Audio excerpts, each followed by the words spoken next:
ஆன்மீக நண்பர்கள் அனைவருக்கும் வணக்கம். ஹோம் ஸ்ரீ மகா பெரியவா திருவடிகள் சரணம்.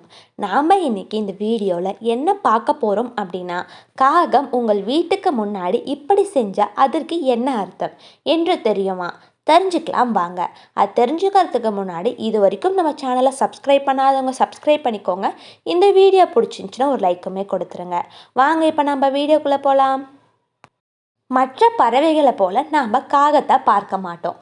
காகம் நம்மளோட முன்னோர்களோட வாஸ்து பிரகாரத்தோடு தொடர்புடைய ஒரு பறவை அப்படின்னு சொல்லப்படுது. பொதுவாக காகம் நம்ம வீட்டுக்கு முன்னாடி வந்து கரைந்தாலோ வீட்டுக்குள்ளே வந்து கரைந்தாலோ அதற்கு ஒரு சில அர்த்தங்கள் இருக்கும்.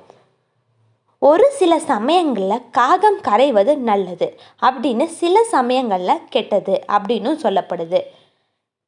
காகம் கரைவது நம்ம வீட்டுக்கு முன்னாடி வருவது போன்றவற்றிற்கான அர்த்தம் பற்றி இந்த பதிவில் நம்ம விளக்கமாக பார்க்க போகிறோம். சாஸ்திரங்கள் படி விலங்கு அல்லது பறவை எதுவாக இருந்தாலும் வீட்டுக்குள்ளே வர்றது சில சமயங்களில் நல்ல அறிகுறியையும் சில சமயங்களில் கெட்ட அறிகுறியும் குறிக்கும். அந்த வகையில் காகம் நம்ம வீட்டுக்குள்ளே வந்து கரைவது நல்லது மற்றும் கெட்டது, இந்த இரண்டு அறிகுறிகளை நமக்கு உணர்த்துவதாக இருக்கும். பொதுவாக நம்மளோட முன்னோர்களும் சில சமயங்களில் சில சாஸ்திரங்களில் சொல்கிறபடி நாம் செய்யக்கூடாது அப்படின்னு சொல்லும் ஒவ்வொரு விஷயங்களுக்கும் ஒவ்வொரு அர்த்தம் உண்டு. அந்த வகையில் காகம் நம்ம வீட்டுக்குள்ளே வந்து கரைவதால் உண்மையிலேயே காகம் கரைவதை பொறுத்து சில நல்ல விஷயங்கள் நடக்கும், தீய விஷயங்களும் நடக்கும். நாம் நீண்ட தூரம் பயணிப்பதாக தயாராகி கொண்டு இருக்கும்போது காகம் வந்து ஒரு உரத்தை அலறல் விட்டால் அந்த பயணம் நமக்கு வெற்றிகரமாக அமைய போகிறது அப்படின்னு அர்த்தம். நம்மளுடைய வாழ்க்கையில் சில வெற்றிகள் நமக்கு வந்து சேரப்போகுது அப்படின்னு அர்த்தம். யாரையாவது சந்திக்க போகும்போது சுப காரியங்களுக்காக பேசி கொண்டு இருக்கும்போது மேற்கு திசையை நோக்கி காகையின் அலறல் சத்தம் கேட்டால் அந்த திட்டம் தீட்டியபடியே அனைத்தும் நன்றாக நடக்கும் அப்படின்னு அர்த்தம். காலை எந்திரிச்சதும் காகம் நம்ம வீட்டுக்கு முன்னாடி கிழக்கு அப்படி இல்லைன்னா வடக்கு நோக்கி பறந்தா அந்த வீட்டிற்கு யாராவது நெருங்கிய நண்பர்கள் அப்படி இல்லைன்னா உறவினர்கள் வரப்போகிறாங்க அப்படின்னு அர்த்தம். ஒருவேளை உங்கள் வீட்டுக்கு முன்னாடி நிறைய காகங்கள் ஒன்று கூடி கரைகிறது அப்படின்னா அது உங்களுக்கு மிகப்பெரிய ஆபத்தை ஏற்படுத்த போகிறது என்று நீங்கள் செய்யும் ஒவ்வொரு செயலையும் கவனமாக செய்யணும்.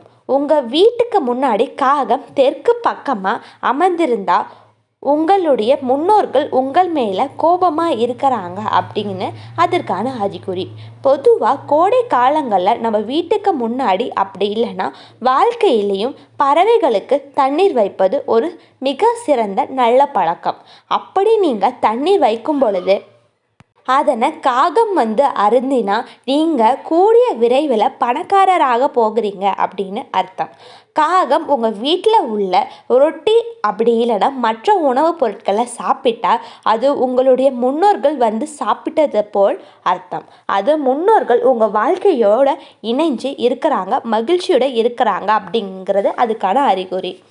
இரண்டு காகங்கள் உங்கள் வீட்டுக்கு முன்னாடி ஒன்று கோர்ந்து சந்தித்து கொண்டா உங்கள் வீட்டில் திருமணம் சுப காரியம் நடக்க போகிறது, அப்படி இல்லைன்னா உங்களோட நெருக்கமானவங்களுக்கு திருமணம் நடக்க போகுது அப்படின்னு அர்த்தம்.